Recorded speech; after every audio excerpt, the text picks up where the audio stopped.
I'm Nicola Davidson, one of the directors of MaidEnergy, and this morning I get to go up onto the roof of the Braywick Leisure Centre to have a look at the solar panels being installed. It's a lovely day, it's very cold. Ian is our contractor. Morning, Ian. Good morning. How are you today on this nice sunny day? Isn't it gorgeous? Lovely day today. Better than when you were up here in the rain. It was, yeah. The frost is now cleared. We've got a clear blue sky. Perfect day for solar today, if it was plugged in. It's magnificent. How many panels have we got, remind me? 230 panels on there, developing just over 100 kilowatts on the best possible day. So if we had a nice clear day, June the 21st, directly overhead, we'd be getting about 100 kilowatts off this one. Oh, it's fantastic, isn't it? And it's fantastic that this is owned by the community. It's brilliant. And what a view up here. This building is amazing. What a brilliant facility. I can see so far. Windsor Castle over that way. You can see Clifton House over there. And Taplow House, yep. Yeah. Clifton.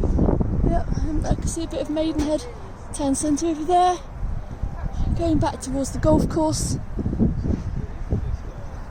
Looking over towards the motorway and the cemetery. Oh, it's fantastic. Now look at these amazing panels. So these are 415 watt panels made by a company called Canadian Solar, and 238 of them, all bolted directly to the roof on the rail system. We've got some special fixings, haven't we? Yes, these are special fixings that are designed for exactly this manufacturer's roof. So to make the warranty valid, we had to get permission from the manufacturers of this roof, a company called Euroclad, and these are their own clamps. So these clamps here, they clamp around the fin and squeeze like this, and then once we've done the squeeze that, then we put this rail on top, which is bolted from underneath these rails. There's two of these rails running this way, then on top of the rails we put the panels down, and there's some clamps which you can probably see if you come and look at this. Trying to keep my distance here. You get a better idea of the system here. So we've got the clamp that goes around the fin. We squeeze that up, tighten that up, and then we put the rail on. It runs that way, two per panel. And then on top of that, we get these clamps which go into the rail, and we tighten those down, which holds it all down.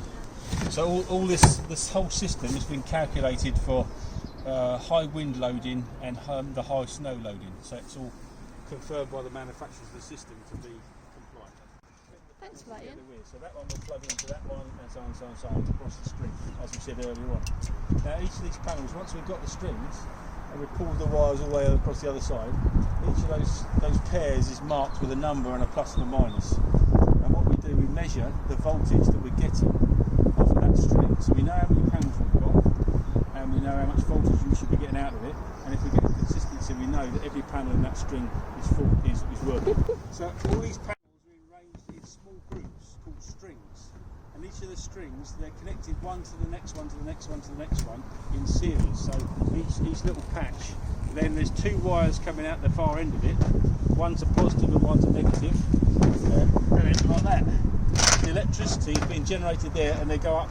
There's 15 pairs, there's 30 wires, and these 30 wires here, one set of positive, one set of negatives, will then go down that snorkel into the hatch there. Underneath that hatch is where the inverter is that converts all this DC energy into AC energy that we can use on the site.